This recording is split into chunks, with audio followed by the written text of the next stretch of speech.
Olá, amigos do Neurorádio em Pauta, tudo bem? Hoje a gente vai falar sobre o padrão de anatomia da coluna cervical, dorsal e lombar na ressonância magnética.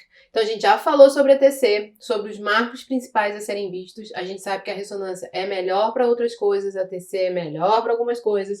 Então hoje a gente vai falar de ressonância. Anatomia e indicações. Além disso, o que a gente vê e como a gente vê em cada sequência.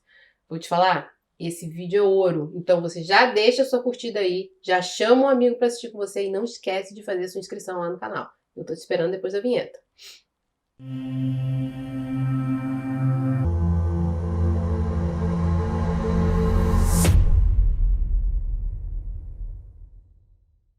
Então hoje a gente vai falar sobre como a gente vai fazer essa avaliação de ressonância magnética nas colunas. Então, principais indicações e o padrão de anatomia. Então, como a gente vê e o que a gente vê em cada sequência? Isso é sempre o que a gente tem que pensar no exame de ressonância. O que eu tô vendo, onde eu tô vendo e o que eu tenho que procurar. Então, a gente sabe que na tomografia a gente olha na janela de osso e na janela de partes moles. E aí você já sabe o que você vai olhar em cada uma. Agora, na ressonância, a gente tem muitas sequências, opções de sequências, e cada sequência se mostra de uma forma diferente. Então, a gente tem que pensar que o que eu quero ver no T1, o que eu quero ver no T2, o que eu quero ver no STIR, que são as três principais sequências que a gente faz sempre no... As três principais sequências que a gente faz sempre no exame de ressonância. Então, quais são as principais indicações da ressonância? A gente vai ver principalmente a variação dos tumores medulares. Então, na TC a gente vê muito mais osso, né? E menos as partes moles e quase nada do sistema nervoso, nem central nem periférico. Mas na ressonância a gente foca muito em ver o que está acontecendo na medula, nas raízes nervosas e nessa emergência dos nervos, né? Ali a partir daquele iniciozinho. Então a gente vai procurar tumor, mielite. Aí quando a gente fala de mielite, mielite infecciosa, mielite desmielinizante, mielite reacional, enfim, tudo que é mielite, né? O que leva à alteração de sinal da medula. E as cavidades seringomiélicas, que podem estar relacionadas a tumor, podem estar relacionadas à alteração pós-traumática, à compressão por obstrução do canal raquiano, por uma escoliose severa, ou por um Chiari, enfim, por diversas causas de compressão de canal. A gente vai avaliar muitas partes moles, então todo mundo já ouviu falar das hérnias e das protrusões discais e por que está com dor lombar, e aí acaba terminando sempre numa ressonância, né? A tomografia não passa tão bem essa informação, então por isso que a gente faz ressonância. E assim também vai ver os espessamentos ligamentares e o trofismo muscular. Muitas vezes a dor tá porque estirou a musculatura paravertebral, porque aquela musculatura tá fraca, você vê ali por substituição, você vê denervação como marca de hipersinal na musculatura. Denervação é o quê? O nervo tá disfuncional ali, né? Ou porque teve um trauma, ou porque teve isso muito comum em acidentes envolvendo o plexo braquial, por exemplo. As relações dos forames e dos gânglios, as neurites. Então muitas vezes a gente vai lançar mão, inclusive, dos exames de neurografia, porque a neurite faz parte dessa investigação, e é muito comum agora nessas últimas infecções que a gente teve, né? O Zika fez muito Guillain-Barré, no chikungunya a gente procurou Guillain-Barré e não teve tanto, no Covid se falou muito em Guillain-Barré no início, mas não teve um aumento disso relacionado. Neurites infecciosas, e aí no chikungunya a gente teve muito, por exemplo, neurites periféricas que captavam muito contraste, e aí os exames de neurografia, que é um exame voltado com cortes finos especificamente para o nervo, né? Ajuda bastante. A gente faz um aparelho de 3 testes, mas é só para vocês terem uma noção de que esse tipo de exame existe. Hoje já tem como avaliar o nervo usando a ressonância. Então aqui a gente está vendo um exemplo de T2, um exemplo de STIR e um exemplo de T1. No T1 o líquor fica preto, no T2 o líquor fica branco. E no STIR eu também estou vendo líquor branco. Então a gente tem que pensar que o STIR é uma sequência que vem do T2, mas que eu digo para a máquina, suprime a gordura. Então repara que onde brilha aqui e é a gordura, ó, é o subcutâneo, é a gordurinha entremeada aqui de permeia musculatura, tá tudo com hipossinal. Então ele é um T2 que tem supressão de gordura. E por que eu faço supressão de gordura no STIR? Porque eu torno essa sequência mais sensível à identificação de pequenas áreas de hipersinal. Então vamos usar o raciocínio do STIR para a coluna como a gente usa do FLAIR para o crânio. Se a gente faz FLAIR, que vem do T2, porque a gente quer ver o que brilha, porque na hora que a gente apaga o sinal do líquor, você aumenta, né, entre aspas, a detecção do hipersinal de outras estruturas com líquido. No STIR eu faço a mesma coisa. Então eu posso ver melhor o edema ósseo, eu posso ver melhor o edema de musculatura, eu posso ver melhor o edema da medula. Então a gente vai ver alguns exemplos aqui sobre isso. Então como é que eu reconheço o que é um T1? No T1, a gordura está hiperintensa, o líquor está hipointenso e a medula fica com esse isosinal.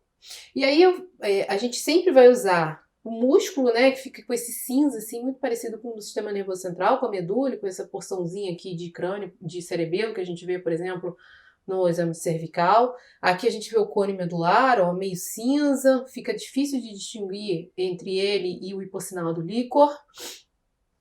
É sempre a sequência que a gente vai usar pós-contraste, o T1. A gente pode lançar a mão de fazer o T1 com supressão de gordura.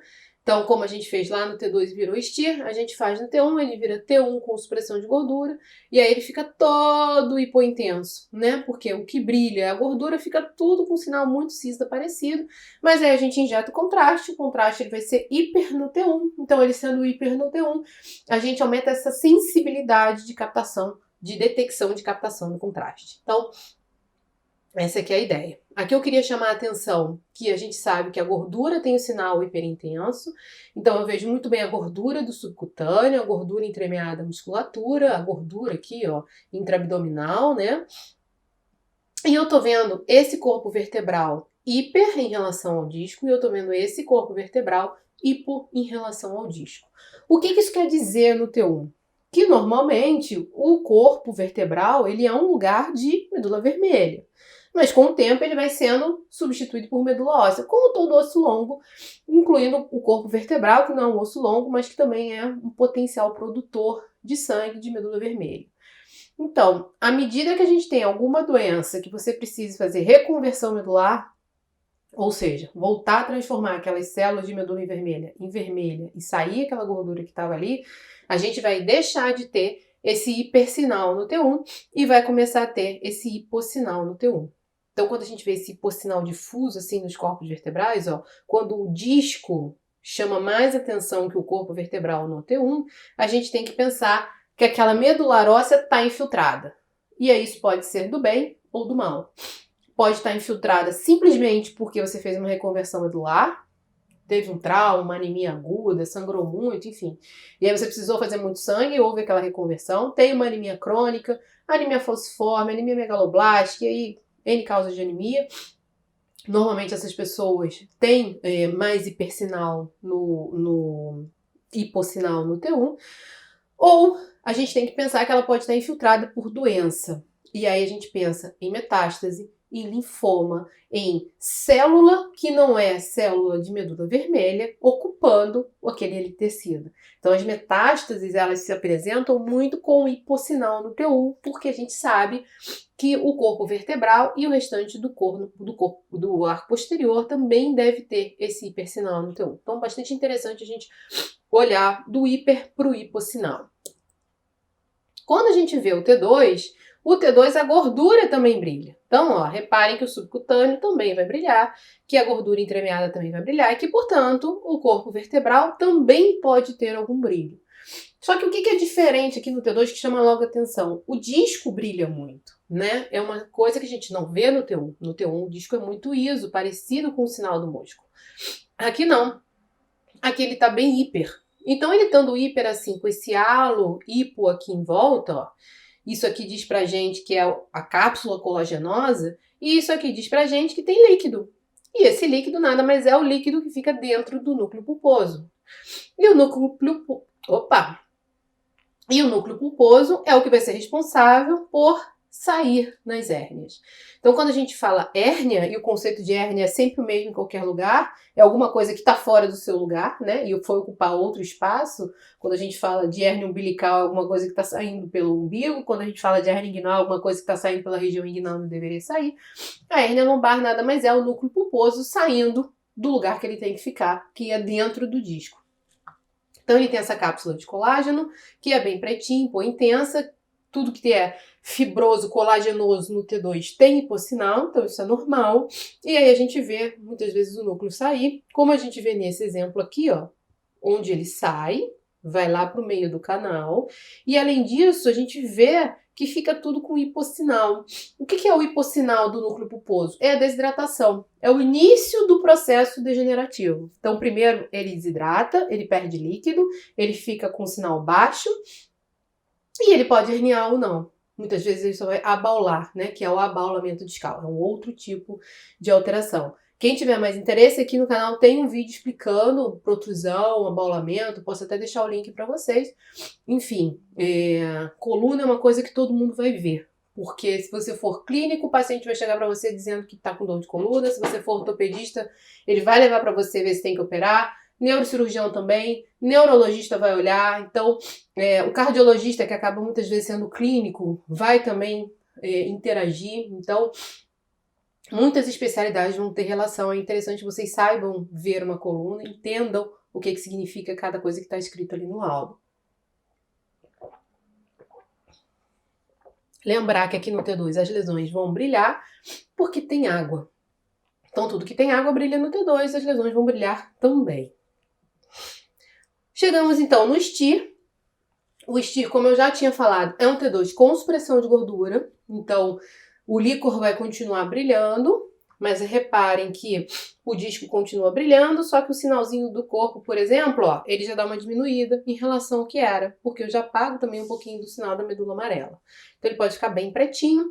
E por que eu quero o corpo bem preto? Porque, para que eu tenho que apagar o sinal do corpo? Porque eu preciso ver muitas vezes o edema ósseo. E o edema ósseo, como a gente vê aqui, ó, em L5S1, é representado por hipersinal no STIR. Então, o edema ósseo, nas margens ósseas oponentes de L5S1, como a gente vê aqui. E se eu tiver aquele hipersinal da gordura de hipermeio aqui, fica mais difícil de eu conseguir ver esse hipersinal. Então, o líquido somado com a gordura pode brilhar mais. Mas às vezes o líquido é tão tênue que a gente não vê. Então você não ganha no STIR só a sensibilidade maior para ver as alterações de medula, como a gente vê nesse exemplo aqui, ó. Toda essa medula tá doente. Eu tenho aqui, ó, um pouquinho de sinal normal, depois ela larga, ó, ficou bem mais larga. E aqui a gente perde até o contorno dela, ela borra com líquor. A gente não sabe se tem líquor aqui ou se ela ficou tão expandida que ficou com líquor. Só pra gente voltar lá no T2, ó, ela tem que ser fininha. Ela não pode ser assim, expandida nem com esse hipersinal. Então, uma mielite super extensa aqui, num caso de NMO, né? Uma doença desmielinizante extensa. Então, é importante pra gente ver o sinal de medula, mas é importante também pra gente ver o sinal do osso. Então, o STIR fica a dica quando a gente procura fratura óssea, por exemplo, paciente idoso que tem queda, tá com dor. Muitas vezes ele não quebra o corpo inteiro. Às vezes são umas impactaçõezinhas que dão muito edema. E edema ósseo dói. Então é importante a gente lembrar disso para procurar a doença no osso quando o paciente não tem nada de disco, principalmente, que explique aquela causa de dor. Aqui a gente está vendo um exemplo de lesão de coluna cervical. Por que eu trouxe esse slide especificamente? Na primeira, a gente viu um T2, no meio a gente viu um STIR. O que a gente está vendo no STIR que a gente não está vendo no T2? O que está vendo aqui que não está vendo aqui? Escrevam aí para mim no chat. O que vocês acham que tem de diferente? Isso aí.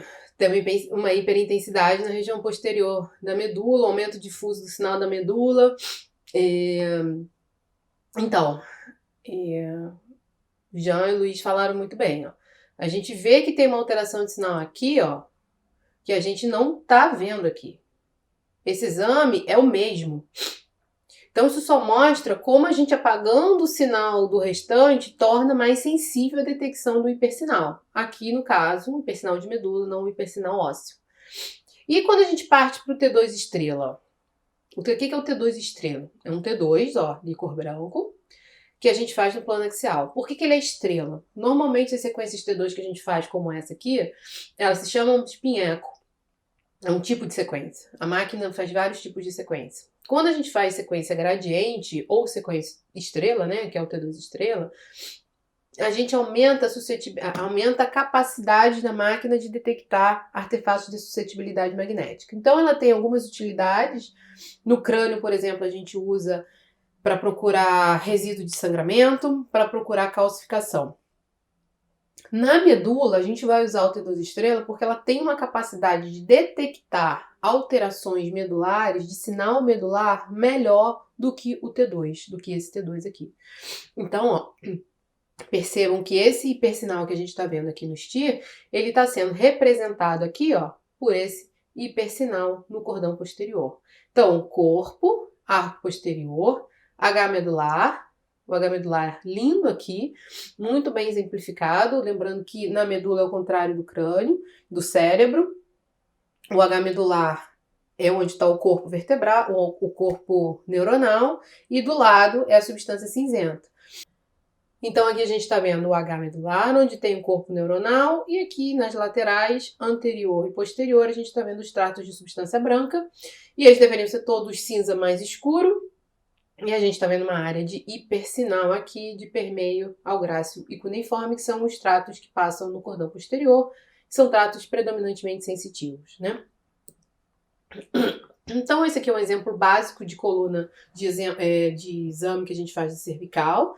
T1 no plano sagital, trouxe os videozinhos aqui para ficar mais animado.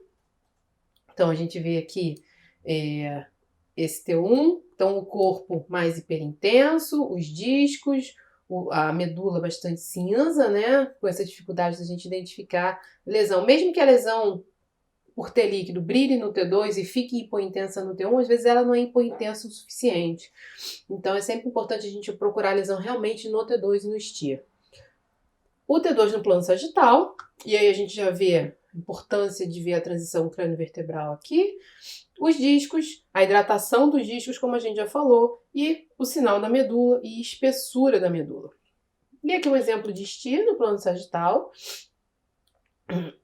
mostrando aqui, ó, outra área de hipersinal. Esses daqui não são o mesmo caso, então a gente não é que está vendo em um e outro, mas mostra a sensibilidade para detecção de mesmo de pequenas lesões, como a gente vê muito bem no STIR, porque está todo o resto do sinal apagado, realmente só o que tem líquido vai brilhar, então chama muito mais atenção.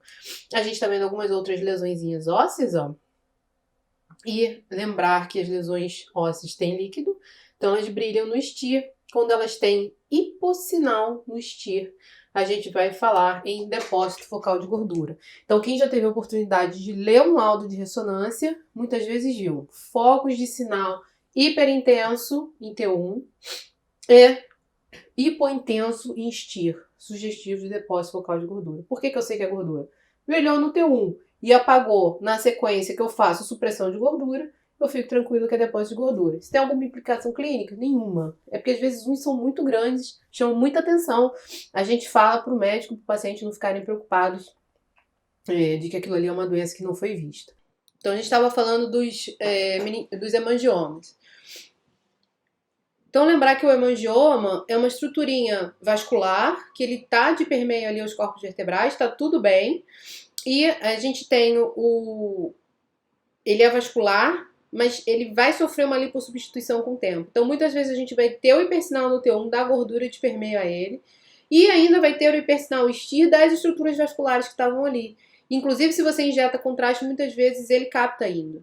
Então, é comum a gente botar hipersinal no T1 STIR ou hipersinal, hipossinal, hemangioma / depósito focal de gordura, usualmente sem significado clínico. Por que a gente fala usualmente? Porque normalmente eles são pequenininhos assim e a pessoa nasce com isso, morre com isso e vive com isso.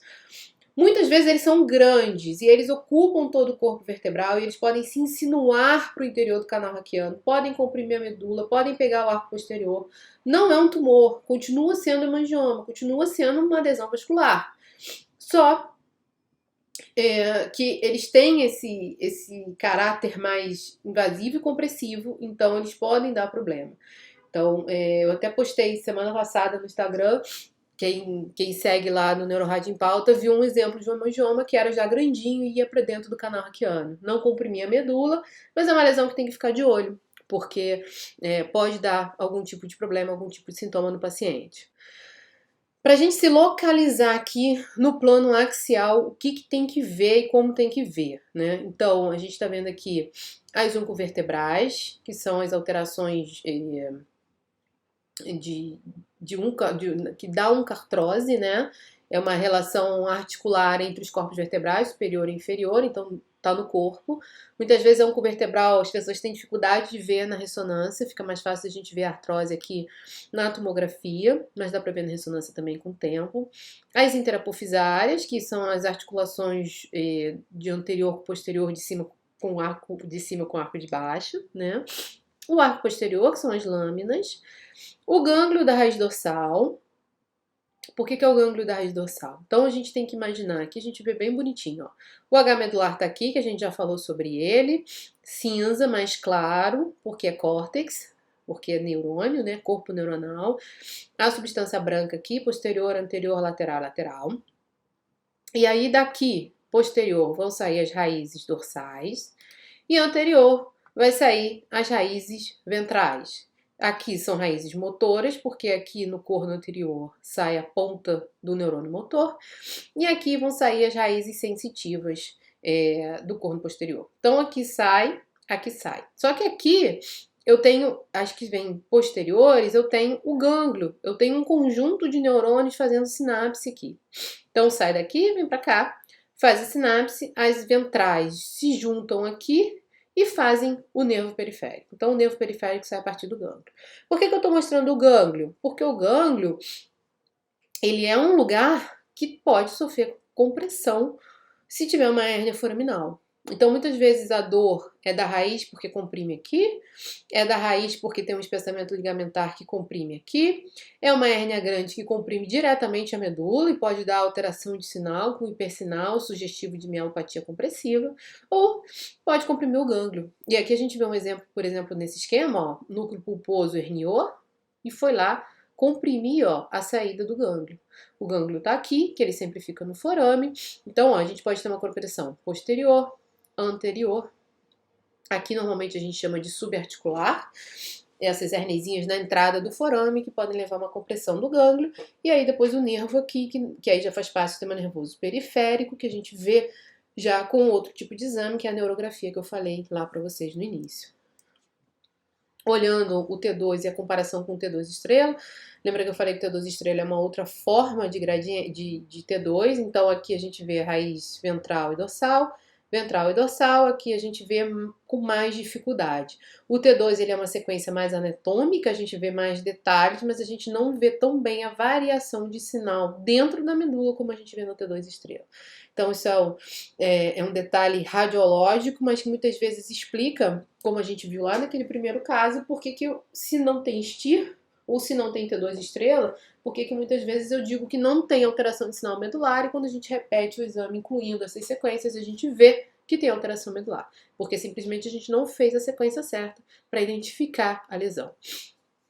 E aqui mais um exemplo esquemático mostrando a formação do gânglio, das raízes dorsais, e aqui as raízes ventrais para formar depois aqui o nervo periférico, né? Então, uma série de tratos que passam por aqui na coluna anterior. O grácil e o cuneiforme são os dois principais da coluna posterior, que são sensitivos, então é o que trazem os dados de propriocepção, de sensibilidade mesmo.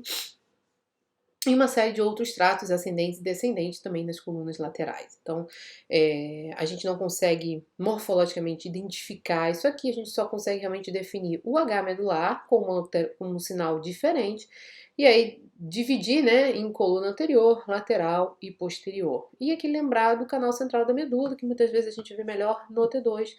O T2 estrela ele fica borradinho, a gente não vê, mas a gente vê esse foquinho de líquor aqui no meio. Quando ele está muito alargado, é o que a gente chama de cavidade de siringomiélica. Então aqui, só para ilustrar um exemplo de ressonância de dorsal, T1, T2 e STIR. O STIR vai ver também melhor o osso e a medula, como a gente já falou. Então aqui um videozinho mostrando os cortes de T2, como é que ficam. Passamos para a coluna lombar. Então, na coluna lombar a gente vai ter T2 e T1 também. A gente pode fazer no plano coronal, lembrando que o plano coronal é aquele que vê de frente para trás, então em suspeitas de alteração de eixo, né? Escoliose,